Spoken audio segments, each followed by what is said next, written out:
بسم الله نحمده ونستعينه ونؤمن به ونتوكل عليه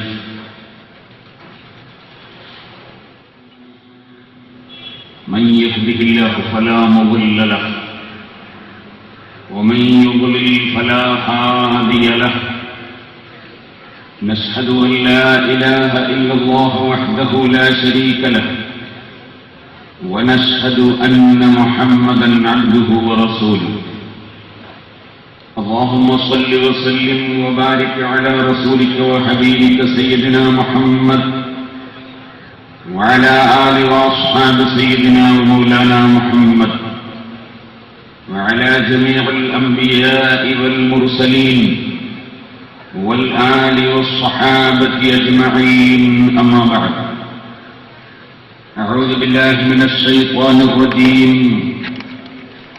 بسم الله الرحمن الرحيم إذا قرئ القرآن فاستمعوا له وأنصتوا لعلكم ترحمون صدق الله العلي العظيم صدق وبلغ رسوله النبي الكريم ونحن على ذلك من الشاهدين الشاكرين والحمد لله رب العالمين يا رب صل على من حل بالحرم طه الرسول الذي قد خص بالكرم يا رب بالمصطفى بلغ مقاصدنا واغفر لنا ما مضى يا واسع الكرم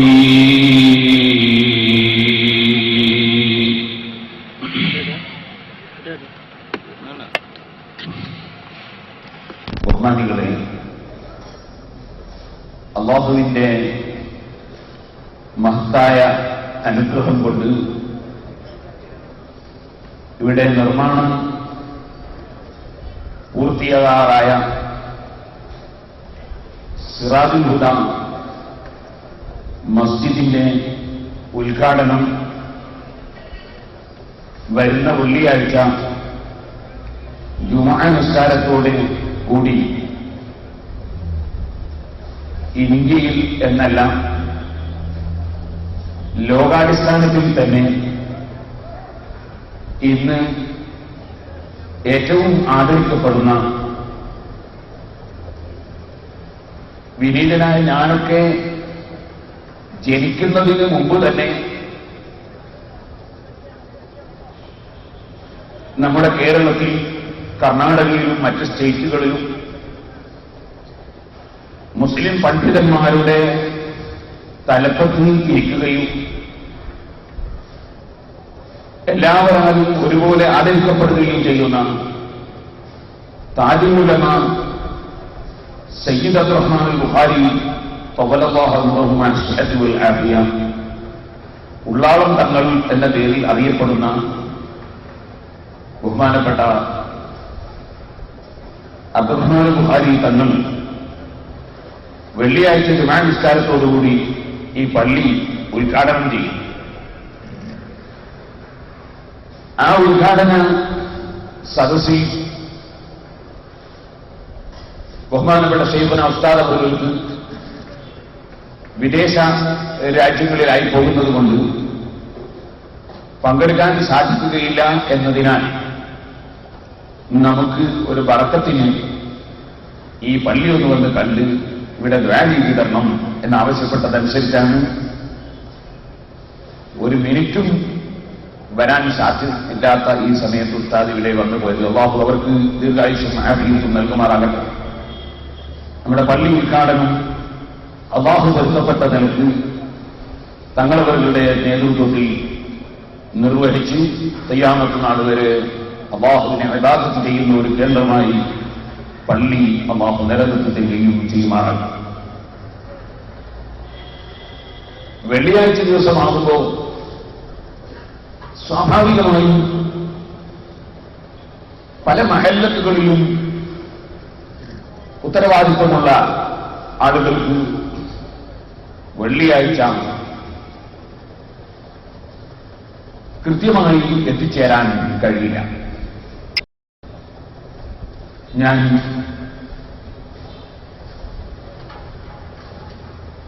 നമ്മളുമായി സഹകരിക്കുന്ന ചില നേതാക്കളെ ക്ഷണിച്ചപ്പോൾ ഒന്നുകിൽ ജുമാന്റെ മുമ്പ് ഞങ്ങൾ വന്നു പോകും, അല്ലെങ്കിൽ ജുമാ കഴിഞ്ഞിട്ട് ഇൻഷാ അല്ലാഹ് തങ്ങളുടെ ദുആയിൽ പങ്കെടുക്കാൻ വേണ്ടി അസറിലേക്ക് ഞങ്ങൾ എത്തും എന്നൊക്കെ പറഞ്ഞു വരുന്നു. കാരണം വെള്ളിയാഴ്ചയാകുമ്പോൾ നാട്ടിലൊക്കെ ഉത്തരവാദിത്തങ്ങളുള്ളവരുണ്ടാകും.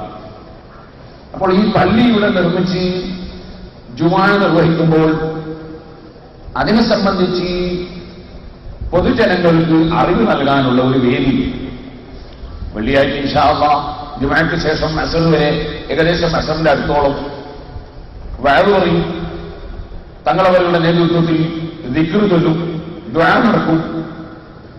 നമ്മൾ ഒരു ദിക്ർ ഹൽക്കായി ഈ മാസത്തിൽ നടക്കാൻ ബാക്കിയുണ്ട്.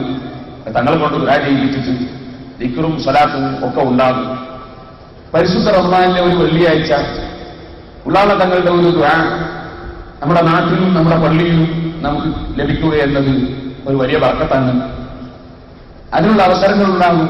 പക്ഷേ കുറേയേറെ വിഷയങ്ങൾ സംസാരിക്കാൻ അപ്പോൾ സമയം കിട്ടുകയില്ല, പ്രത്യേകിച്ച് റമദാനും ആകുമ്പോൾ. അതുകൊണ്ട് പള്ളി ഉദ്ഘാടനത്തിന് മുമ്പ് ഒരു ദിവസം ജുമുഅ, പള്ളി, വഖഫ്, ജമാഅത്ത് തുടങ്ങിയ വിഷയങ്ങളെ സംബന്ധിച്ച് ഒരു ചെറിയ പ്രസംഗം നടത്താമെന്ന് മനസ്സിലാക്കിയാണ് ഈ വേദി സംഘടിപ്പിച്ചിട്ടുള്ളത്. അതുകൊണ്ട് പറയുന്ന വിഷയങ്ങൾ നന്നായി ശ്രദ്ധിച്ച് മനസ്സിലാക്കണം എന്ന് ആമുഖമായി വിനയത്തോടുകൂടി ഓർമ്മിപ്പിക്കുകയാണ്.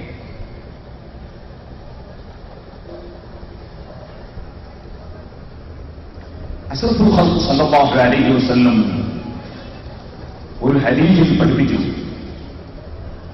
യൂസിക്കു അൻ യുഅ്തിയ അലന്നാസി സമാൻ ലാ യബ്ഖാ മിനൽ ഇസ്ലാമി ഇല്ല ഇസ്മുഹു വലാ യബ്ഖാ മിനൽ ഖുർആനി ഇല്ലാ റസ്മുഹു മസാജിദുഹും ആമിറഹ വഹിയ ഖറാബും മിനൽ ഹുദാ ഉലമാഉഹും ശർറു മൻ തഹ്ത അദീമിസ് സമാഅ മിൻ ഇൻദിഹിം തഖ്റുജുൽ ഫിത്നതു വഫീഹിം തഊദ്. എന്താണ് ഈ ഹദീസിന്റെ അർത്ഥം? ഒരു കാലഘട്ടം വരാനിരിക്കുന്നു, അന്ന് ഇസ്ലാമിന്റെ പേരല്ലാതെ അവശേഷിക്കുന്നില്ല. ഇസ്ലാം, മുസ്ലിം എന്ന പേരും ഉണ്ട്, പക്ഷേ ഇസ്ലാമിന്റെ സംസ്കാരം ഇല്ല, ഇസ്ലാമിന്റെ ആശയങ്ങൾ ഇല്ല, മുസ്ലിമിന്റെ സംസ്കാരവും ചിന്തയും പ്രവൃത്തിയും ഇല്ല. അങ്ങനെ പേരിന് മാത്രം മുസ്ലിമായി ജീവിക്കുന്ന ഒരു കാലം. ولا يبقى من القرآن إلا رسمه. ഖുർആനിൽ നിന്ന് അതിന്റെ വരികളല്ലാതെ അവശേഷിക്കുന്നില്ല. ഖുർആനിൽ എഴുത്തവിടെയുണ്ട്, പക്ഷേ ഖുർആൻ ഓതുന്ന ആളുകൾ ഇല്ല, ഖുർആൻ അനുസരിച്ച് ജീവിക്കുന്നവർ ഇല്ല. ഖുർആൻ അതിന്റെ ലിപികൾ, വരികൾ അവിടെ അവശേഷിച്ചു. മസാജിദുഹും ആമിറ, നല്ല പരിപാലനമുള്ള പള്ളികൾ ഉണ്ട്. പള്ളിക്ക് പോകാനൊന്നും ഇല്ല, ധാരാളം പള്ളികൾ. അതിൽ വളരെ പരിപാലനം നടക്കുന്ന വിധത്തിൽ തന്നെയുണ്ട്. വലിയ ഖറാബും മിനൽ ഹുദാ.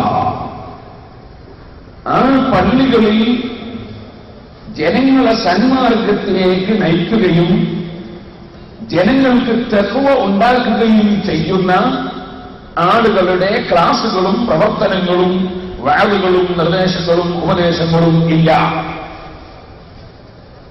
യോളം പള്ളിയുണ്ട്, പക്ഷേ ആ പള്ളിയിൽ ജനങ്ങളെ സന്മാർഗത്തിലേക്ക് നയിക്കുന്ന നല്ല വാക്കുകൾ പറയുന്ന ആരും റമദാനിൽ ഗീബത്ത് പറയരുത്, ഒരിക്കലും പറയരുത്. ആരും കളവ് പറയരുത്, ഒരിക്കലും പറയരുത്. ആരും ആലിമീങ്ങളെ ചീത്ത പറയരുത്, ആരെയും പറയരുത്. ആരും തങ്ങന്മാരെ നിസ്സാരപ്പെടുത്തരുത്, ഒരു തങ്ങളെയും നിസ്സാരപ്പെടുത്തരുത്. ആരും പ്രായമുള്ളവരെ അവഗണിക്കരുത്, നിന്ദിക്കരുത്. കുട്ടികളോട് ആരും ക്രൂരത കാണിക്കരുത്. അയൽവാസി ആരായാലും നന്മയല്ലാതെ ദ്രോഹം ചെയ്യരുത്. ഏത് മതക്കാരനോടും സൗഹാർദ്ദത്തിലില്ലാതെ ജീവിക്കരുത്. ഏത് മനുഷ്യനും പാവപ്പെട്ടവനെ സ്നേഹിക്കണം, പാവപ്പെട്ടവർക്ക് കഴിയുന്നത് ചെയ്തു കൊടുക്കണം. ദുർബലങ്ങളുടെ കൈവിരിക്കണം. തറവാട്ടിന്റെ പേരിലും മഹിമന്റെ പേരിലും അഹങ്കരിക്കരുത്. അല്ലാഹുവിന്റെ പള്ളികളിൽ രാജാവിന്റെ പള്ളി, രാജാവിന്റെ വീട്, അതാണ് പള്ളി. അവിടെ ഞാനിവിടുത്തെ ഭരണാധികാരിയാണ് എന്ന നിലക്ക് രാജാവിന്റെ കൊട്ടാരത്തിലാരും അഹങ്കാരം നടിക്കരുത്. അല്ലാഹുവിന്റെ ഭവനമായ പള്ളി വൃത്തിയോടെ സൂക്ഷിക്കണം. ഏറ്റവും വലിയ വൃത്തി മനസ്സിനായിരിക്കണം. മനസ്സ് ഏറ്റവും വൃത്തിയുള്ളതാകണം, ശുദ്ധിയുള്ളതാകണം. ഭാര്യമാരോട് നല്ല നിലക്ക് വർത്തിക്കണം. ജ്യേഷ്ഠാന്മാരെ ബഹുമാനിക്കണം. അനുജന്മാരോട് കാരുണ്യം കാണിക്കണം. അതുപോലെ എത്ര ലാഭം കിട്ടിയാലും വഞ്ചിക്കരുത്. എന്ത് നഷ്ടം വന്നാലും കള്ളം പറയരുത്. ആരെയും ചീത്ത പറയരുത്. ആരെയും തെറി പറയരുത്. ആരെയും നിസ്സാരപ്പെടുത്തരുത്. നിങ്ങൾ സഹോദരന്മാരായി ജീവിക്കണം. മുസ്ലിങ്ങൾക്കിടയിൽ ഭിന്നത ഉണ്ടാക്കരുത്. അമുസ്ലിങ്ങളുമായി കലഹം കൂടരുത്. നാം സഹോദരന്മാരായി സൗഹാർദ്ദത്തിൽ ജീവിക്കണം. കൃത്യമായി നിങ്ങൾ നിസ്കരിക്കണം. ജമാഅത്തിന് പരമാവധി പുരുഷന്മാർ സുബ്ഹിക്ക് പള്ളിയിൽ വരണം. പള്ളിയിൽ തന്നെ താമസിക്കുന്നവർ സുബ്ഹിന്റെ ജമാഅത്തിന് പങ്കെടുക്കാതെ ധർമ്മം. നാം മുസ്ലിമീങ്ങൾ തലമറക്കണം. പണ്ഡിതന്മാർ തലപ്പാവ് ധരിക്കണം. സാധാരണക്കാരുടെ വേഷത്തിൽ ജീവിക്കണം. പണ്ഡിതന്മാർ പാണ്ഡിത്യത്തിന്റെ മഹത്വം ജീവിതത്തിൽ ഉൾക്കൊണ്ട് ജീവിതം മുന്നോട്ട് കൊണ്ടുപോകണം. പള്ളികളിൽ നല്ല അച്ചടക്കം വേണം. പള്ളിയിൽ കയറിയാൽ ഖുർആൻ ഓതണം, ഇത്തികാഫിരിക്കണം, സ്വലാത്ത് ചൊല്ലണം, ദിക്ർ ചൊല്ലണം, ദുആ നടത്തണം. നമ്മുടെ രാഷ്ട്രത്തിന്റെയും സമൂഹത്തിന്റെയും നന്മയ്ക്ക് വേണ്ടി എല്ലാവരും കൈകോർത്ത് പിടിച്ച് പ്രവർത്തിക്കണം. നാം നശീകരണ പ്രവർത്തനങ്ങൾക്ക് കൂട്ടുനിൽക്കരുത്. ക്രിയാത്മകമായ പ്രവർത്തനങ്ങളോട് സഹകരിക്കണം. നാം രാജ്യത്തിനും രാഷ്ട്രത്തിനും സമൂഹത്തിനും എല്ലാവർക്കും നന്മ ചെയ്യണം. ഇങ്ങനെ തുടങ്ങി പരിശുദ്ധ ഖുർആനും ഹദീസും നമ്മെ പഠിപ്പിച്ച ഇസ്ലാമിന്റെ സുന്ദരമായ ആശയങ്ങൾ, സ്വഭാവങ്ങൾ, അതിലേക്ക് ജനങ്ങൾക്ക് പ്രചോദനം നൽകുന്ന, അതിന് ജനങ്ങളെ സജ്ജരാക്കുന്ന, അതിനുവേണ്ടി ജനങ്ങളെ അതിലേക്ക് നയിക്കുന്ന പ്രവർത്തനങ്ങളും പ്രസംഗങ്ങളും ക്ലാസുകളും എല്ലാം പള്ളിയിൽ നടക്കുകയാണ് പൂർവകാലത്തുള്ള പതിവ്. അത് പോയിട്ട്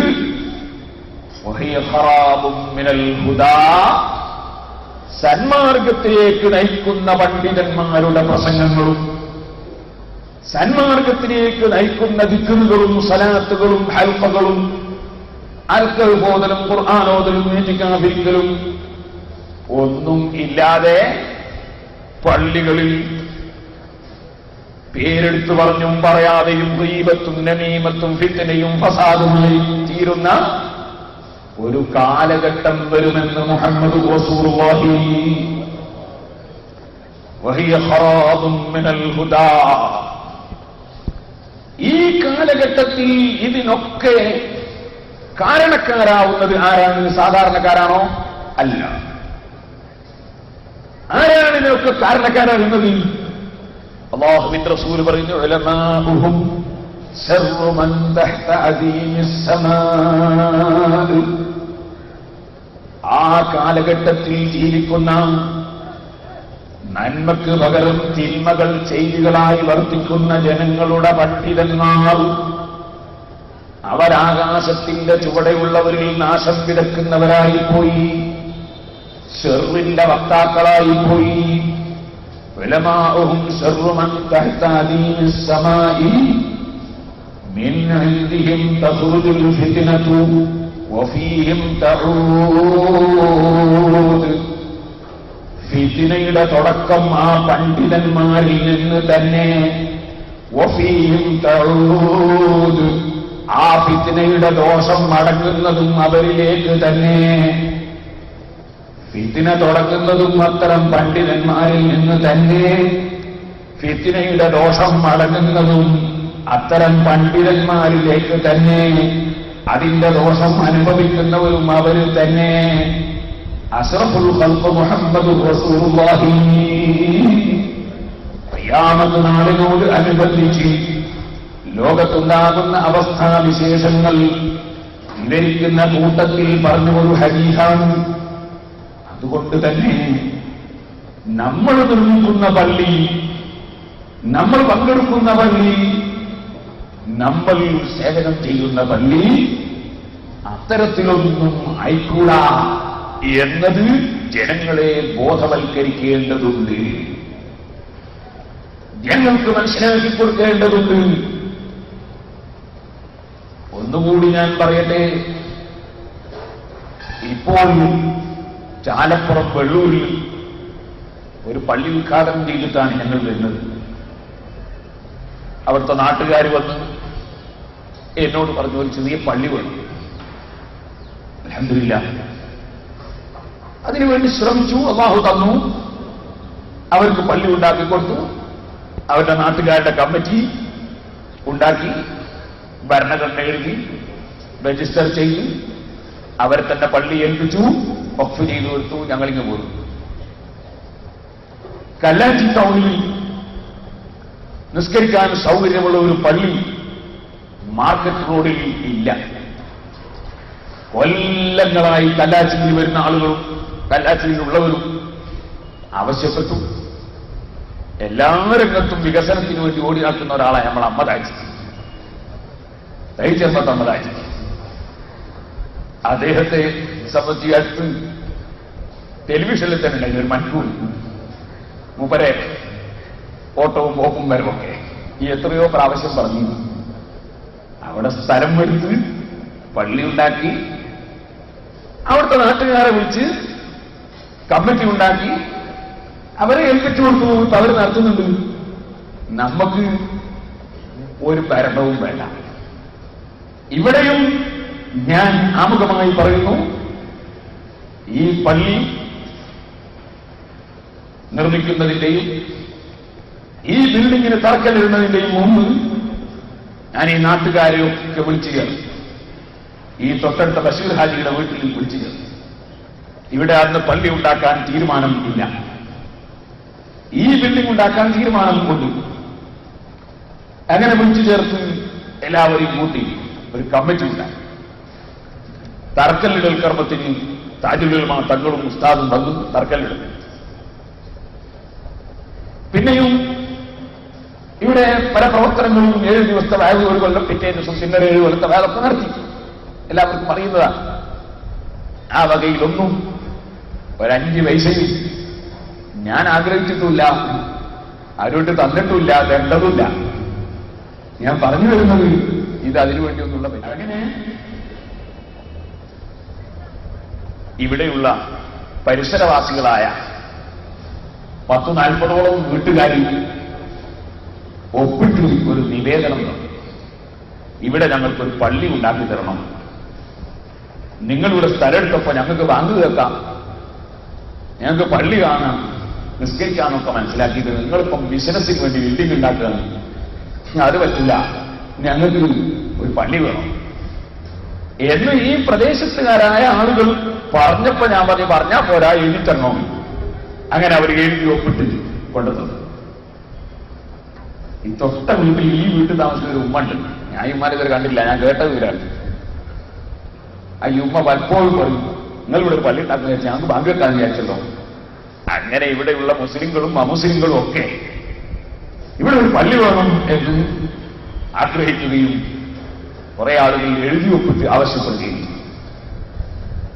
അതിൽ അതായിരിക്കുന്ന തങ്ങളും അതിന് നേതൃത്വം കൊടുക്കാനുണ്ട്. അതുപോലെ മറ്റ് ഒരുപാട് സയ്യിദന്മാരും നേതാക്കളും സാധാരണക്കാരും, അതുപോലെ നമ്മുടെ മമ്മു ഹാജി, അബ്ദുള്ള ഹാജി, അബ്ദുൾ മാസ്റ്റർ, സയ്യിദ്, ഇവിടെ മുഹമ്മദ്, അങ്ങനെ തുടങ്ങിയ ഒരുപാട് ആളുണ്ട്, കുഞ്ഞാരി ഹാജി, ഇങ്ങനെ തുടങ്ങിയ ഒരുപാട് ആളുകളുണ്ട്. എല്ലാവരും പേര് പറഞ്ഞില്ല, ഖാലിദ്, അസീദ്, ബഷീർ, അങ്ങനെ തുടങ്ങിയ ഒരുപാട് ആളുണ്ട്.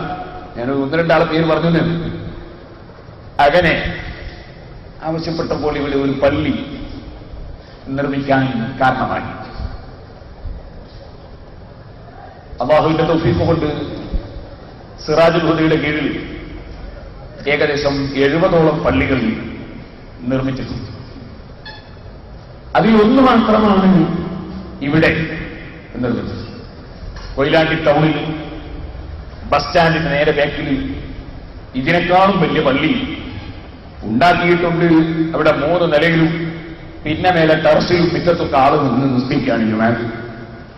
പേരാമ്പ്ര ബസ് സ്റ്റാൻഡിന്റെ തൊട്ട് അപ്പുറത്തൊരു മുജാഹിദ് പള്ളി, ഇപ്പുറത്തൊരു ജമാഅത്ത് ഇസ്ലാമിന്റെ പള്ളി, മധ്യത്തിൽ നമ്മളെ പള്ളി. അവിടെയും 1000-ലധികം ആൾ നിസ്കരിക്കുന്നുണ്ട്. അതുപോലെ കല്ലാച്ചി പള്ളി ഇക്കൊല്ലം ഈ ഒരൊറ്റ ആഴ്ചയിൽ ഏകദേശം 5-6 പള്ളി അൽഹംദുലില്ലാ സിറാജുൽ ഹുദയുടെ കീഴിൽ നിർമ്മിച്ചത് ഉദ്ഘാടനം ചെയ്തു. ഇനി നാളെ ഉദ്ഘാടനം ചെയ്യാനുണ്ട്, മറ്റന്നാളുണ്ട്, എല്ലാ ദിവസവും ഉദ്ഘാടനം ചെയ്യാൻ. ഇന്നൊന്ന് കഴിഞ്ഞിട്ടാണ് വരുന്നത്. ഞാനിത് പറഞ്ഞത് ഇവിടെ ഈ നാദാപുരത്ത് മാത്രം ഒരു പള്ളി ഉണ്ടാക്കുകയാണ് എന്ന് നിങ്ങൾ തെറ്റിദ്ധരിക്കരുത്. ആവശ്യമുള്ള സ്ഥലങ്ങളിൽ പള്ളി നിർമ്മിക്കുന്നു. അതിന് എല്ലാവരും സഹകരിക്കും. സഹകരണത്തിന്റെ കാര്യങ്ങൾ ഇന്നലെ ഞാൻ കുരുടി വീട് എന്ന സ്ഥലം നടുവ് കൊണ്ടിട്ട് കുരുടി വീട്, അവിടെ മുജാഹിദിന് പള്ളിയുണ്ട്, ജമാഅത്ത് ഇസ്ലാമിക്ക് പള്ളിയുണ്ട്, സുന്നിക്ക് പള്ളിയില്ല. ചെറിയ ടൗണാണ്. ഞാനവിടെ ഒരു പള്ളി ഉണ്ടാക്കാൻ ആഗ്രഹിച്ച് പലരും എന്നോട് പറഞ്ഞു. ഞാൻ ആഗ്രഹിച്ച് പോയിട്ട് സ്ഥലം നോക്കുമ്പോൾ പൈസ കൊടുത്ത് സ്ഥലം വാങ്ങാൻ പൈസ ഇല്ല, ഭയങ്കര കടം. ഞാൻ പറഞ്ഞ കൊണ്ട് പാവില്ല. അപ്പൊ ആ സ്ഥലം ബിസിനസ്സിന് വേണ്ടി ഒരു 4 ചെറുപ്പക്കാർ വാങ്ങി.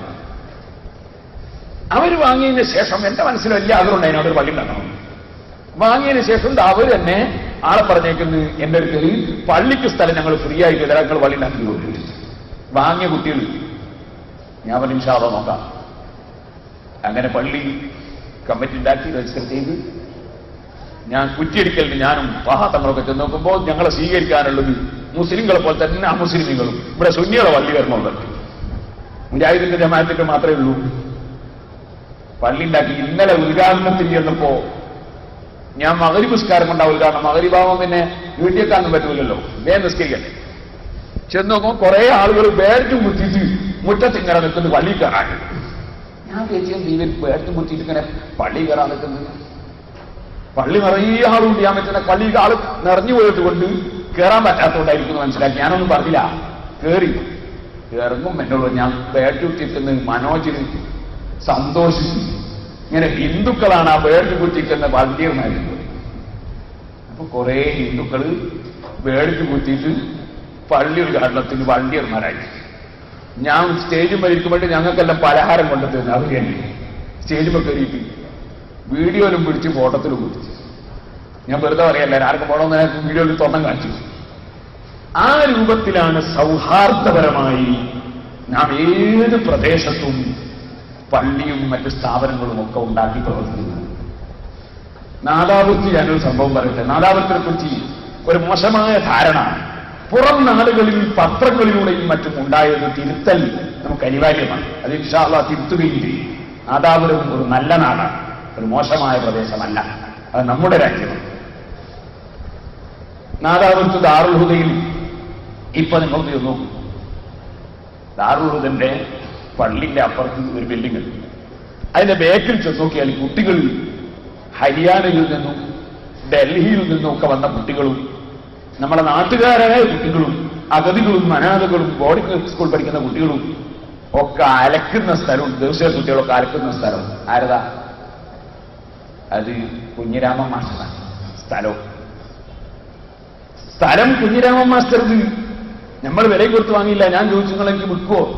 അമ്മ പറഞ്ഞിരിക്കുന്ന സ്ഥലം വിൽക്കണ്ട, അതുകൊണ്ട് വിൽക്കൂല. ഞാൻ ചോദിച്ചു ഞങ്ങൾക്ക് കുട്ടിയൊക്കെ അലക്കാൻ ഒരു ചെറിയ സ്ഥലം, അതിന് ഉസ്താദിന് അലക്കാൻ വേണ്ടി സ്ഥലത്തിന് പൈസ കൊടുത്ത് വാങ്ങണോ? അവിടുന്ന് അലക്കിക്കോളൂ.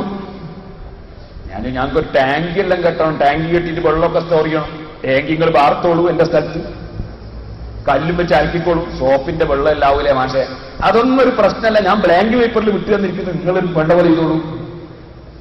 അവിടെ ഇപ്പോ കുഞ്ഞിരാമൻ മാഷ സ്ഥലത്താണ് നമ്മളെ കുട്ടികൾ ടാങ്ക് കെട്ടിയിട്ട് വെള്ളവും സ്റ്റോക്ക് ചെയ്തിട്ട് അലക്കുന്നത്.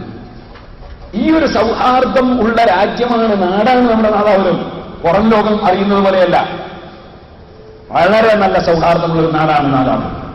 ഇത് നിലനിർത്തിക്കൊണ്ടാണ് നമ്മുടെ പ്രവർത്തനങ്ങൾ നടത്തുന്നത്. ഇൻഷാ അല്ലാഹ് മഗ്‌രിബിന്റെ ശേഷം ബാക്കി കാര്യങ്ങളിലേക്ക് ഞാൻ കടക്കാം. ജുമയും ഇനിയും ഒരു ജുമ, അതൊക്കെ ഇൻഷാ അല്ലാഹ് മഗ്‌രിബിന് ശേഷം സംസാരിക്കാം. ഇപ്പോൾ നിസ്കാരത്തിന് വേണ്ടി തൽക്കാലം നോക്കിവെച്ചതായി നാം പറഞ്ഞു വന്നത്, അങ്ങനെ ഓരോ സ്ഥലങ്ങളിലും ആവശ്യമാണെന്ന് നാട്ടുകാർ ബോധ്യപ്പെടുത്തിയാൽ അല്ലാഹുവിന്റെ പള്ളികൾ നിർമ്മിക്കുകയും അത് വഖഫ് സ്ഥലം നിർണയിച്ച് പ്രഖ്യാപിച്ചു കൊടുക്കുകയും ചെയ്യും. അങ്ങനെ പറഞ്ഞതിന് ഒരു പ്രത്യേക താല്പര്യം ഉണ്ട്. ഇൻഷാ അല്ലാഹ് ഞാൻ പിന്നീട് വഖഫിനെ കുറിച്ച് പറയുമ്പോൾ പറയും. അങ്ങനെ ചെയ്ത സ്ഥലങ്ങൾ അതാത് നാട്ടിലുള്ള ജനങ്ങൾ ആ പള്ളിയുടെ കാര്യങ്ങൾ മേൽനോട്ടം വഹിക്കും. നമ്മൾക്ക് കഴിയുന്ന ഉപദേശങ്ങളും നിർദ്ദേശങ്ങളും സഹായങ്ങളും സഹകരണങ്ങളും ചെയ്യും. മറ്റുള്ളവരെ കൊണ്ട് സഹകരിപ്പിക്കുകയും ചെയ്യും. ഇതാണ് നാം നിർമ്മിക്കുന്ന പള്ളികളുടെ രീതി. കല്ലാച്ചിയിലും ചാലപ്പുറത്തും പേരോടും ഇവിടെ കക്കമ്പള്ളിയിലും പുളിയാവിലും അങ്ങനെ ഇതിന്റെ പരിസരങ്ങളിൽ തന്നെ പള്ളി നിർമ്മിച്ച സ്ഥലങ്ങളുടെ സ്ഥിതി അങ്ങനെയാണെന്ന് അന്വേഷിച്ചാൽ ആർക്കും ബോധ്യപ്പെടും. ഇപ്പോഴാ മൂലയിൽ നിൽക്കുന്ന ആള് വളയത്തുകാരനാണ്. അദ്ദേഹത്തിന്റെ നാട്ടിൽ ഒരു പള്ളിയുടെ പണി നടക്കുന്നു. അതിന്റെ പണി പൂർത്തിയായില്ലെങ്കിലും റമദാനിൽ അവർക്ക് നിസ്കരിക്കണമെന്ന് ആഗ്രഹം. അതിന് ഒരു ദിവസം അവിടെ വരെ പോകാൻ എനിക്ക് സമയം കിട്ടാത്തതുകൊണ്ട് അതിന്റെ സമയം വാങ്ങാൻ വേണ്ടി കാത്തിരിക്കുകയാണ്. അവരുടെ നാട്ടുകാർ ആ പള്ളിക്ക് കമ്മിറ്റി സുന്നത്ത് ജമാഅത്തിന്റെ ആദർശത്തിലായി അവർ ആ പള്ളി നടത്തിക്കൊണ്ടുപോകണം. അല്ലാതെ എനിക്ക് അവിടെ പോയി നിസ്കരിക്കാൻ കഴിയില്ല, നടത്താൻ കഴിയില്ല.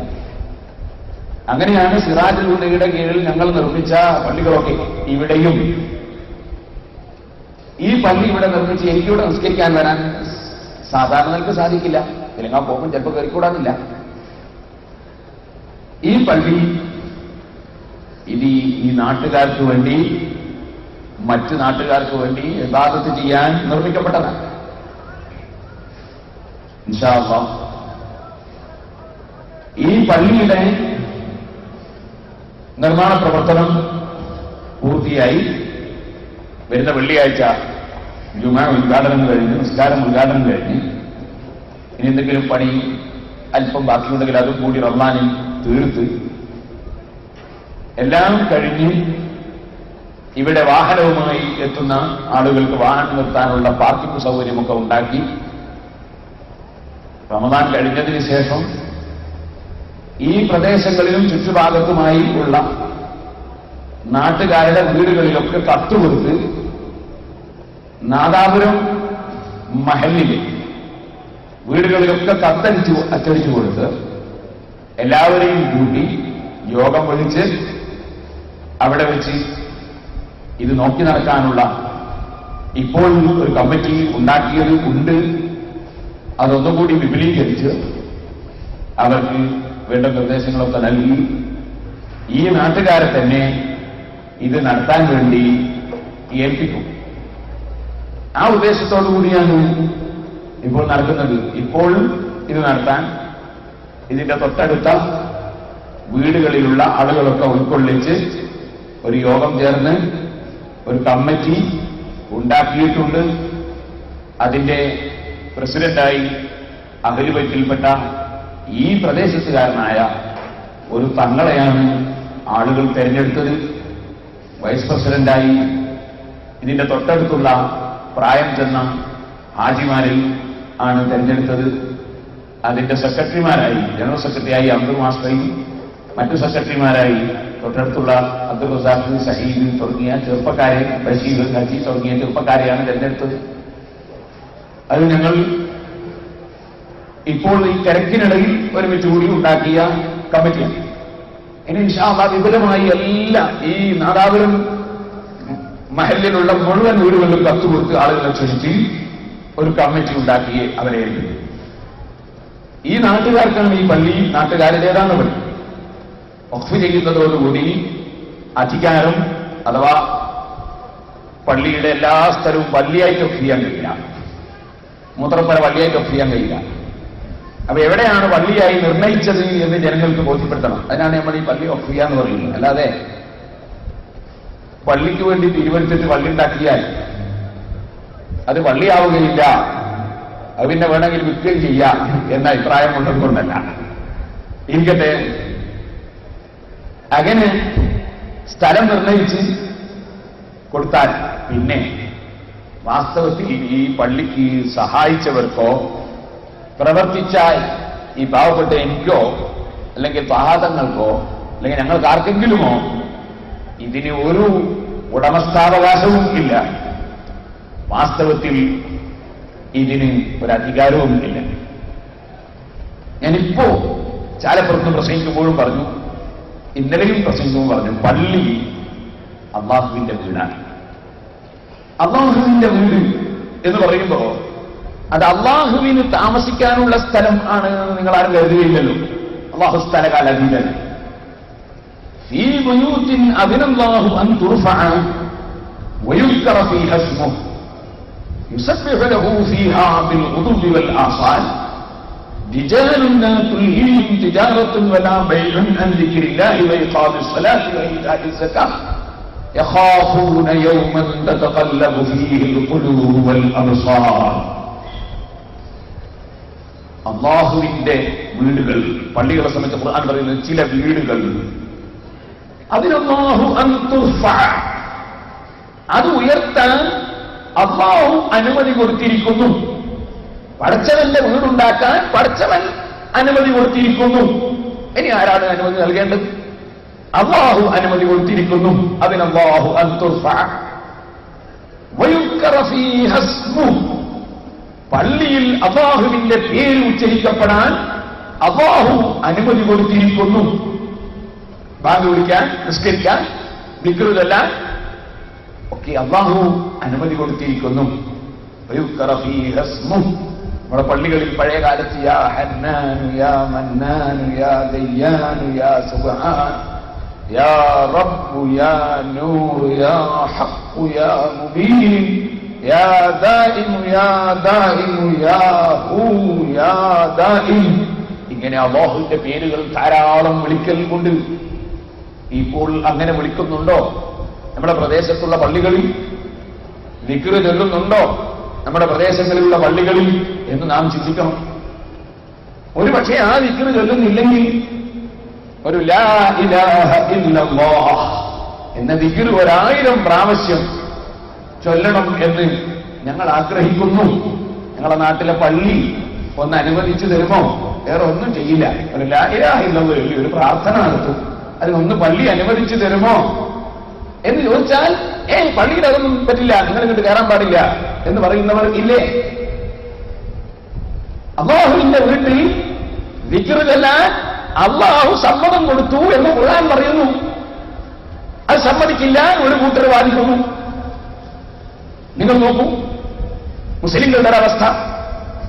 അപ്പോൾ ഒന്നായി ഇരുന്ന് ദിക്ർ ചൊല്ലാൻ ഒരു സ്ഥലം വേണ്ടേ? പ്രാർത്ഥിക്കാൻ ഒരു സ്ഥലം വേണ്ടേ? ഇടയ്ക്ക് ഇശാ ബാങ്ക് കൊടുത്താൽ നിസ്കരിക്കാൻ സൗകര്യം വേണ്ടേ? ഇവിടെ വെച്ച് ദിക്ർ ഹൽക്ക നടത്തി. ബാങ്ക് വിളിച്ചപ്പോൾ എല്ലാവരും ബുദ്ധിമുട്ടി. ഈ പ്രദേശത്തെ ഒരു പണ്ഡിതൻ എന്നോട് പറഞ്ഞു, ഇവിടെ നിങ്ങൾ ഒരു പള്ളി ഉണ്ടാക്കുന്നുവെങ്കിൽ തറ ഞാൻ വെട്ടിച്ചു തരും. ഞാൻ പറഞ്ഞു വരുന്നത് ഈമാനും തഖ്വയുമുള്ള ആളുകളുടെ വികാരമാണ്. അല്ലാഹുവിനെ ദിക്ർ ചൊല്ലാനാണ് പള്ളി എന്ന് ഖുർആൻ പറയുന്നു. യുസബ്ബിഹു ലഹു ഫീഹാ ബിൽ ഗുദുവി വൽ ആസാൽ. പള്ളിയിൽ ആരാണ് പ്രഭാതത്തിലും പ്രദോഷത്തിലും തസ്ബീഹും നിസ്കാരവും ദിക്റും ഒക്കെ കൊണ്ടുവരുന്നത്? ഖുർആൻ പറയുന്ന റിജാലുൻ, പുരുഷന്മാർ, സ്ത്രീകളല്ല.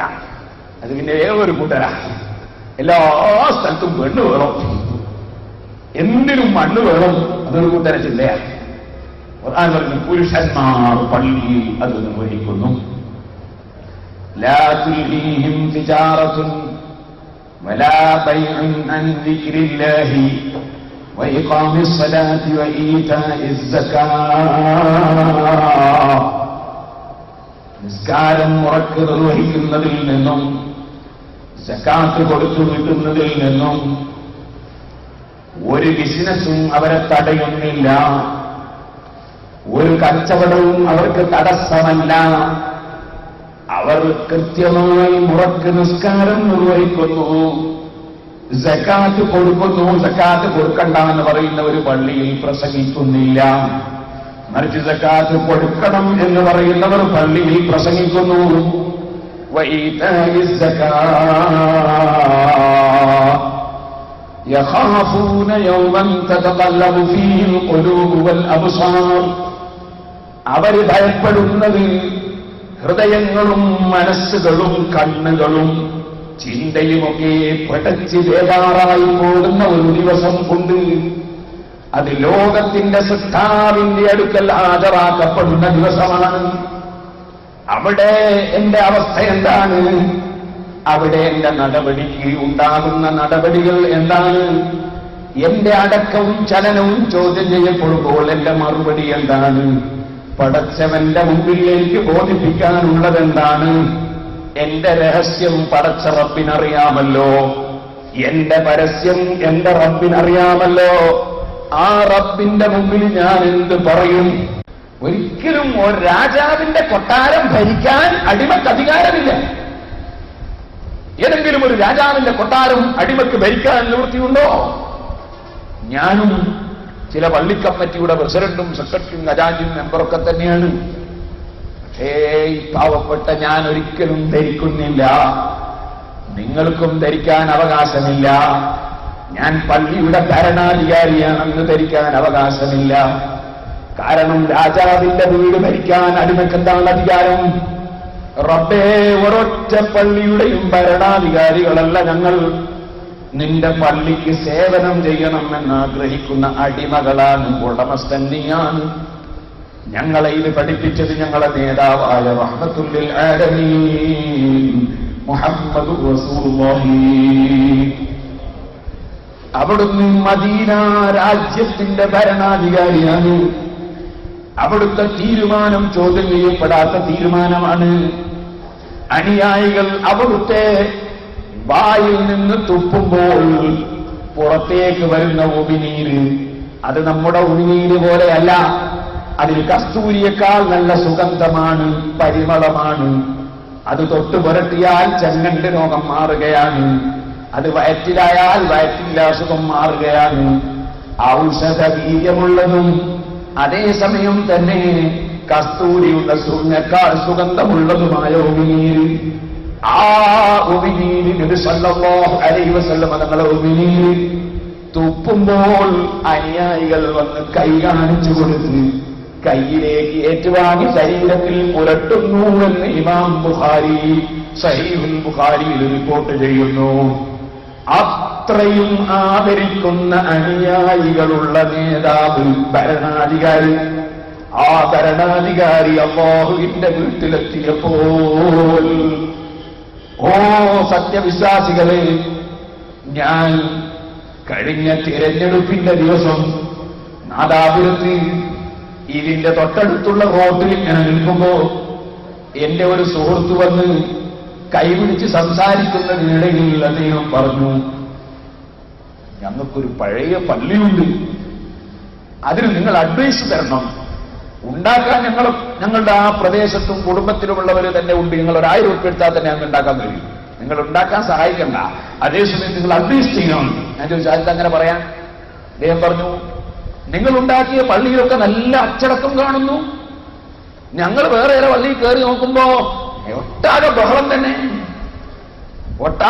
തന്നെ. ബസ്സിന്റെ മുന്നിൽ എഴുതിയേക്കും പുകവലി വിരോധം. എന്നിട്ടോ കയറി ഉടനെ തന്നെ ഡ്രൈവർ ചോദിക്കും വീടിയുണ്ടോ, സിഗരറ്റ് ഉണ്ടോ, കണ്ടക്ടർ ചോദിക്കും സിഗരറ്റ് ഉണ്ടോ, പിന്നെ ഈ ബസ്സിലുണ്ടോ എപ്പോഴെങ്കിലും പുകവലി വിരോധം നടപ്പാക്കാൻ കഴിയുന്നു? ഇതുപോലെ പള്ളികളിൽ ആത്മീയ നേതൃത്വം നൽകേണ്ടവർ തന്നെ പള്ളിയിൽ ബഹളം വെച്ചാൽ പിന്നെ പള്ളിയിലുണ്ടോ അച്ചടക്കം ഉണ്ടാക്കാൻ കഴിയുന്നു? ഈ വേദന കൊണ്ട് അദ്ദേഹം ചോദിച്ചാൽ അഡ്രസ്സൊന്നും ഞാനിപ്പോ പറയുന്നില്ല, നാദാപുരത്തുകാരനാണ്, നിങ്ങൾ അന്വേഷിക്കണമെന്ന് പറഞ്ഞു. ഞാൻ അദ്ദേഹത്തോട് പറഞ്ഞു, പള്ളി ഉദ്ഘാടന സന്ദർഭങ്ങളിൽ ഞങ്ങളെ പ്രസംഗം കേൾക്കണം. ഞങ്ങൾ വേറെ ആരെയും പോലീസിനെ കാണിച്ച് വെച്ചിട്ടോ പേടിപ്പിച്ചിട്ടോ കോടതിയിൽ അയച്ചിട്ടോ വടിയെടുത്തിട്ടോ അടിക്കൂന്ന് പറഞ്ഞിട്ടോ ഒന്നും ആരെയും ഭീഷണിപ്പെടുത്തിയിട്ടല്ല ആളുകൾ അച്ചടക്കത്തിൽ കാണിക്കുന്നതിനെ. നിങ്ങൾ ജനങ്ങളോട് പറയും, ഇത് അല്ലാഹുവിന്റെ വീടാണ്. നിങ്ങൾ പോലീസ് സ്റ്റേഷനിൽ വെച്ച് ശബ്ദമുയർത്തി സംസാരിക്കുമോ? നിങ്ങൾ കോടതിയിൽ വെച്ച് ശബ്ദമുയർത്തി സംസാരിക്കുമോ? നിങ്ങൾ അതുപോലെ ഏതെങ്കിലും സ്ഥലങ്ങളിൽ വെച്ച് ഒരു ഡിപ്പാർട്ട്മെന്റിന്റെ ഓഫീസിൽ ശബ്ദമുയർത്തി സംസാരിക്കുമോ?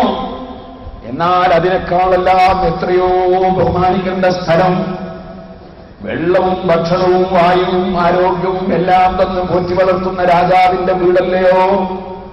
ആ വീട്ടിൽ മൗനം പാലിക്കേണ്ടതല്ലയോ? അവിടെ സംസാരം ഒഴിവാക്കേണ്ടതല്ലയോ? അവിടെ ഖുർആൻ കൊണ്ടും ദിക്ർ കൊണ്ടും ജോലിയാകേണ്ടതല്ലയോ? അതുകൊണ്ട് തന്നെ ശബ്ദിക്കരുത്, സംസാരിക്കരുത്, അച്ചടക്കം വേണം. ഇത് ജനങ്ങൾക്ക് ഞങ്ങൾ പറഞ്ഞു കൊടുക്കുന്നു എന്നല്ലാതെ ആരെയും ഭീഷണിപ്പെടുത്തിയിട്ടല്ല. അത് ഞങ്ങൾക്കോട്ട് സാധ്യമല്ല. ഞാൻ അദ്ദേഹത്തോട് പറഞ്ഞു, ഇവിടെ ഞാൻ പറയട്ടെ, ആരും ഭരണാധികാരികളല്ല അല്ലാഹുവിന്റെ വീട്ടിലെ അടിമകൾ. നോക്കൂ, അഷ്റഫുൽ ഖൽഖ് സല്ലല്ലാഹു അലൈഹി വസല്ലം പള്ളിയിൽ വരുന്നു. ഗ്രാനൈറ്റ് പതിച്ച പള്ളിയല്ല, ടൈൽസ് ഒട്ടിച്ച പള്ളിയല്ല, മറിച്ച് ഈത്തപ്പനയുടെ കഷ്ണങ്ങൾ കുത്തനെ വെച്ചിട്ടുള്ള ചുമരാണ്. ആ ചുമരുള്ള പള്ളിയിലേക്ക് അല്ലാഹുവിന്റെ റസൂല് വന്നപ്പോ ഞാൻ പറഞ്ഞില്ലേ, നബിയുടെ ഉമിനീര് പോലും തൊട്ട് പുരട്ടുന്ന അനുയായികളുള്ള നേതാവ്, ഭരണാധികാരി, ആ നബി സല്ലല്ലാഹു അലൈഹി വസല്ലമ തങ്ങൾ വന്നു നോക്കുമ്പോ പള്ളിയുടെ ചുമരിൽ കഫം കാണുന്നു. ഇമാം ബുഖാരി റിപ്പോർട്ട് ചെയ്യുന്നു, النبي صلى الله عليه وسلم نخامة في جدار المسجد. പള്ളിയുടെ ചുമരിൽ കാർക്കിച്ചു തുപ്പിയ കഫം അല്ലാഹുവിന്റെ റസൂൽ കാണുന്നു. ഉടനെ എന്ത് ചെയ്യൂ? എവിടെ മുക്രിക്കാം? എവിടെ? മറ്റേയാളും ചോദിച്ചോ? ഇല്ല, ഭരണാധികാരിയായ ലോക നേതാവായ സയ്യിദുൽ അവ്വലീന വൽ ആഖിരീൻ മുഹമ്മദുർ റസൂലുള്ളാഹി സ്വല്ലല്ലാഹു അലൈഹി വസല്ലം ഫഅഖദ ഹസൻ, ഒരു ചരക്കല്ലിന്റെ കഷ്ണം ഇങ്ങോട്ടെടുത്തു, ഒരു കല്ലിന്റെ പാളി ഇങ്ങോട്ട് കയ്യിലെടുത്തു. അവിടുത്തെ കൈ കൊണ്ട് ചുമരിൽ നിന്ന് ആ കഫം ആരോ കാർക്കിച്ചു തുപ്പി ഉണങ്ങിക്കിടക്കുന്ന കഫം അല്ലാഹുവിന്റെ റസൂലിന്റെ കൈ കൊണ്ട് ചുരണ്ടിക്കളഞ്ഞു. ഇതെന്റെ രാജാവിന്റെ വീടാണ്, ഇതെന്റെ രാജാവിന്റെ വീടാണ്, ഇതെന്റെ ഉടമസ്ഥന്റെ വീടാണ്. അവിടുത്തെ കഫം പരണ്ടുക എന്നതാണ് അടിമത്വത്തിന്റെ പ്രകടനം. ഇത് ലോകത്ത് കാണിച്ച മുഹമ്മദ് റസൂലുള്ളാഹി സ്വല്ലല്ലാഹു അലൈഹി വസല്ലം തങ്ങളുടെ അനുയായികളാകണം. പള്ളി കമ്മിറ്റിയുടെയും പ്രസിഡന്റുമാര്, സെക്രട്ടറിമാര്, മുത്തവല്ലിമാര്, ഖജാൻജിമാര്, മെമ്പർമാര്, ഖാദിമാര്, മുഅദ്ദിനീങ്ങൾ, പണ്ഡിതന്മാര്, മുഅല്ലിമീങ്ങൾ, മുദരിസീങ്ങൾ ഒക്കെ മനസ്സിലാക്കണം, ഇത് അല്ലാഹുവിന്റെ വീടാണ്. നമുക്ക് സൊറ പറയാനുള്ള സ്ഥലമല്ല, നമുക്ക് ലോഡ്ജ് പോലെ വെറും താമസത്തിന് ഉപയോഗിക്കാനുള്ള സ്ഥലമല്ല, നമുക്ക് സിഗരറ്റ് വലിക്കാനുള്ള സ്ഥലമല്ല, നമുക്ക് അങ്ങോട്ടും ഇങ്ങോട്ടും കുറ്റം പറയാനുള്ള സ്ഥലമല്ല, നമുക്ക് ഗീബത്ത് പറയാനുള്ള സ്ഥലമല്ല. നമീമത്ത് പറയാനുള്ള സ്ഥലമല്ല, ഇത് അല്ലാഹുവിന്റെ വീടാണ്. ഈ ബോധം വേണം മുസ്ലിം സമുദായത്തിന്, ഈ ബോധം വേണം. അതുണ്ടാക്കണം. അതുണ്ടാക്കിയെങ്കിലേ നമ്മുടെ സമുദായം രക്ഷപ്പെടും. അള്ളാഹു ബഹുമാനിച്ചതിനെ ബഹുമാനിക്കാതെ അള്ളാഹു നമ്മളെ ബഹുമാനിക്കില്ല. അള്ള ബഹുമാനിച്ചതിനെ ബഹുമാനിച്ചെങ്കിലേ അള്ള നമ്മളെ ബഹുമാനിക്കുള്ളൂ. ഈ ബോധം നമുക്ക് വേണം. അതുകൊണ്ട് തന്നെ ഞാൻ പറയട്ടെ, നാം പള്ളികൾ നിർമ്മിച്ചാൽ അവിടുത്തെ ഭരണാധികാരികളാണ് ഞങ്ങളെന്ന ധാരണ നമുക്കില്ല. മറിച്ച് പ്രദേശവാസികളായ ആളുകളെ വിളിച്ച് അവരെ നോക്കി നടക്കാൻ വേണ്ടി ഏൽപ്പിച്ചു കൊടുക്കും. അവരാ ഉത്തരവാദിത്തം ഭംഗിയായി നിർവഹിക്കും. കല്ലാച്ചിയിൽ ടൗണിൽ പള്ളി ഉണ്ടാക്കി, ഞങ്ങൾക്ക് വേറൊരു ലക്ഷ്യമില്ല. അവിടുത്തെ നിക്കാഹിന്റെ പണമൊക്കെ ഞങ്ങളെ കീശയിൽ വരണം എന്ന ആഗ്രഹം ഇല്ല. പിന്നെ വേറെന്തെങ്കിലും മരിച്ച വകയിലോ ജനിച്ച വകയിലോ എന്തെങ്കിലും കീശയിൽ കിട്ടണോ ആഗ്രഹം ഇല്ല. അതുകൊണ്ട് തന്നെ കല്ലാച്ചിയിൽ ജുമ സ്ഥാപിച്ചു. ആളുകൾക്കൊക്കെ വന്ന് ജുമ നിസ്കരിക്കാം, മറ്റു നിസ്കാരം നിസ്കരിക്കാം, സന്തോഷത്തോടെ പോകാം. ആരോടും എടുക്കടാ 10 രൂപ 25 എന്നെ കൊണ്ടാ എന്ന് പറയുന്നത് 20 ഇവിടെയുണ്ടാവില്ല. മറിച്ച് അല്ലാഹുവിന്റെ പൊരുത്തത്തിന് വല്ലവർക്കും ധർമ്മം ചെയ്യണോ, അതിന് സൗകര്യമുണ്ടാവും. ധർമ്മം ചെയ്യണ്ടെന്നല്ല, ധർമ്മം ചെയ്യാൻ വയറ് പറയും, ഇങ്ങനെ പറയും, ധാരാളം കൊടുക്കണം ഞങ്ങൾ ഇങ്ങനെ പറയും. അതിന് 1000 ഹദീസൊക്കെ ധരിക്കും. എന്നാൽ കൊണ്ടാന്ന് പറഞ്ഞ് വാങ്ങുന്ന പരിപാടിയില്ല. കാരണം ഇഖ്ലാസില്ലാത്ത സദഖ കൊണ്ട് കൊടുത്തവന് പ്രതിഫലം ഇല്ല, പിടിച്ചു വാങ്ങിയവൻ പടച്ചവന്റെ അടുക്കൽ ശിക്ഷിക്കപ്പെടുകയും ചെയ്യും. അതുകൊണ്ട് അത്തരം പിരിവുകൾ ഇല്ല. മറിച്ച് ശാന്തമായ അന്തരീക്ഷം. ഈ ശാന്തമായ അന്തരീക്ഷത്തിൽ പള്ളിയിൽ ആളുകൾ നിസ്കരിച്ചു കൊടുക്കും. നിക്കാഹൊക്കെ മുമ്പ് നടത്തുന്നവർക്ക് തന്നെ നടത്താം. അതുപോലെ മരിച്ച വീട്ടിലും ജനിച്ച വീട്ടിലും ഒക്കെ ആവശ്യമുള്ളത് അവർക്ക് തന്നെ നടത്താം. അതിലൊന്നും നമ്മൾ ആരും പങ്കുചേരാനുമില്ല, കൂടാനുമില്ല, അവകാശം വീതിച്ചു വാങ്ങാനുമില്ല, കയ്യേറാനുമില്ല. അതിന്റെ യാതൊരു ആവശ്യവും ഇല്ല. അല്ലാഹു അതിൽ നിന്നൊക്കെ നമ്മെ രക്ഷപ്പെടുത്തിയിരിക്കുന്നു. ഞാൻ പറഞ്ഞു വരുന്നത്, ഈ രൂപത്തിൽ ധാരാളം പള്ളികൾ ആവശ്യമുള്ള സ്ഥലങ്ങളിൽ നിർമ്മിച്ചുകൊണ്ടിരിക്കുന്നു. അതിന്റെ ഒരു ഭാഗമായിട്ടാണ് നാദാപുരത്തും ഈ പള്ളി നിർമ്മിച്ചത്.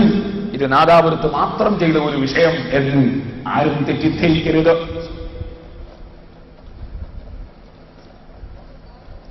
സഹോദരന്മാർ, നാദാപുരം ഒരു നല്ല നാട്. പക്ഷെ ഞാനൊരു ചെറിയ സംശയം ചോദിക്കട്ടെ. നാദാപുരം പ്രദേശവാസികളായ മുസ്ലിമീങ്ങളൊക്കെ തന്റെ ഇടമുള്ളവരല്ലേ?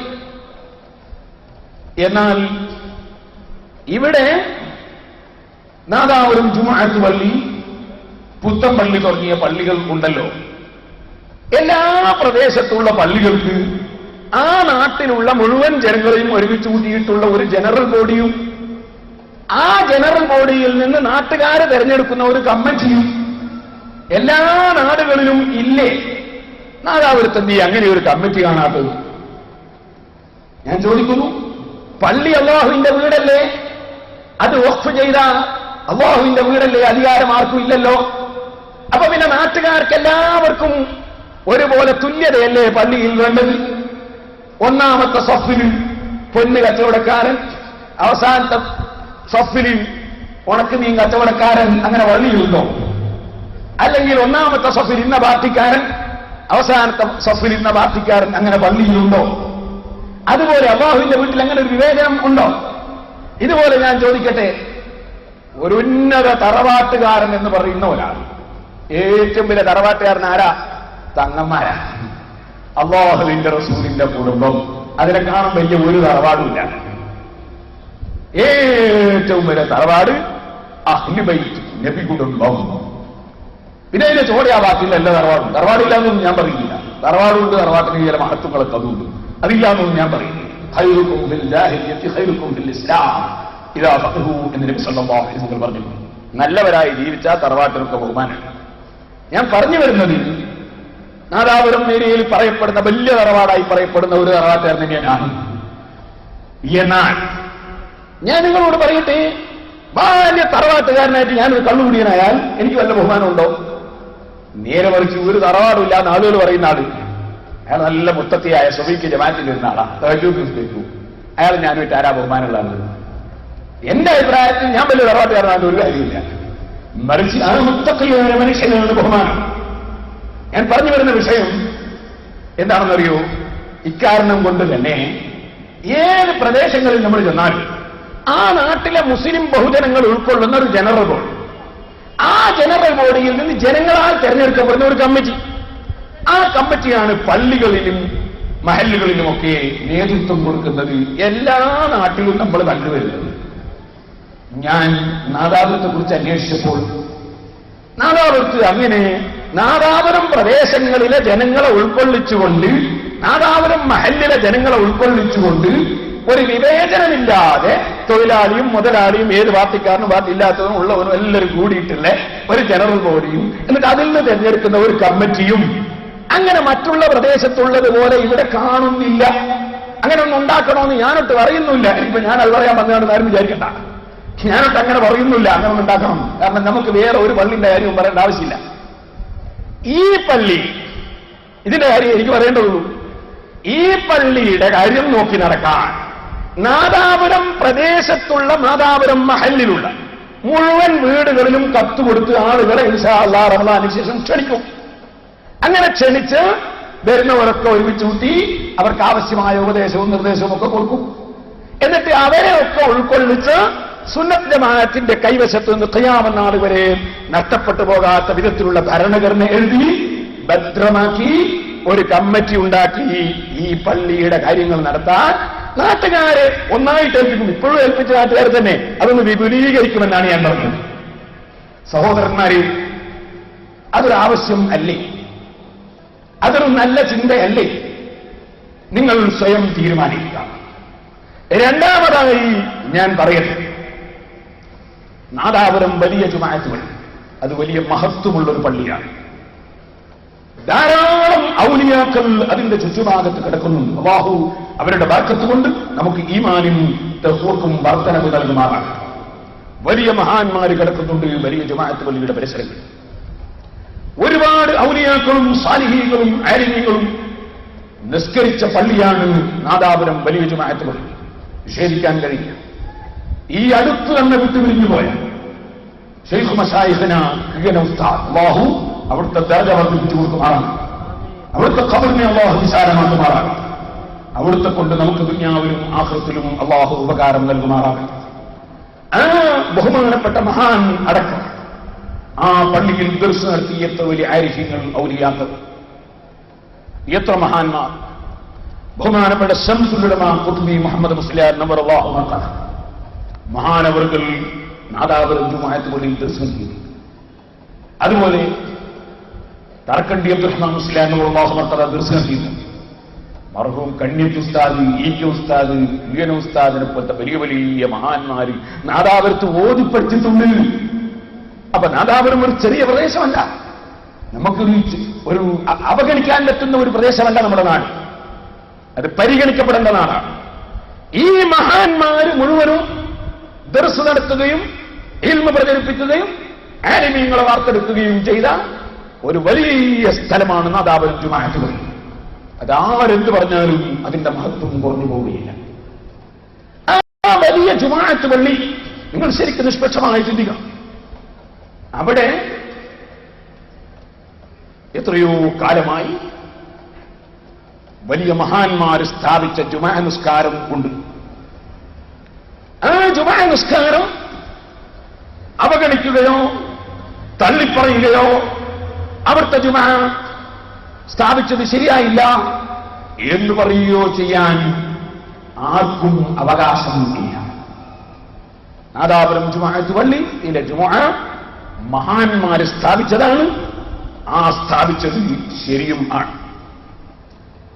മാന്യ മുസ്ലിമീങ്ങൾ ചിന്തിക്കണം. എന്നാൽ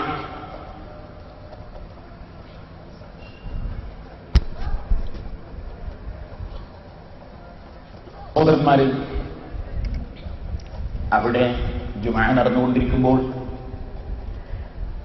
പഴയ കാലത്ത് ഇതിന്റെ ചുറ്റുഭാഗങ്ങളിൽ കുമ്മങ്കോട്, കക്കമ്പള്ളി, പുറമേരി, കല്ലാച്ചി, അങ്ങനെ തുടങ്ങി ചാലപ്പുറം, വെള്ളൂർ, ഇങ്ങനെ തുടങ്ങി ഏകദേശം എല്ലാ പ്രദേശത്തുള്ള ജനങ്ങളും നാദാപുരം ജുമാഅത്ത് പള്ളിയിൽ ഒരൊറ്റ ജുമായിലാണ് പങ്കെടുക്കാറുള്ളത്.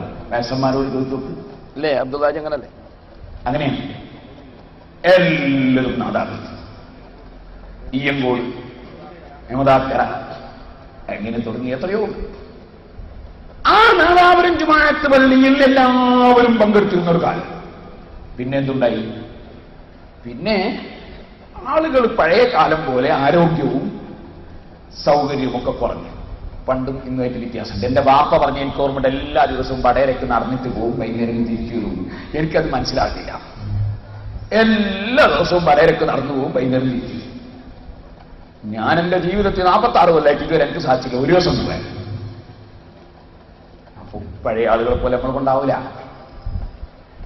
നാദാപുരത്ത് ജുമാഅത്ത് പള്ളിന്റെ തൂണ് JCB ഒന്നുമില്ല, അന്ന് ചേകനൂരും ഇല്ല. അന്ന് വലിയ മഹാന്മാര് അവരുണ്ട്, നല്ല ആരോഗ്യമുള്ള മനുഷ്യന്മാരുണ്ട്. അവർ തൂണെടുത്ത് വെച്ചു. ഇപ്പൊ നമ്മളെ കൊണ്ടെടുത്തുക്കാനാവില്ല.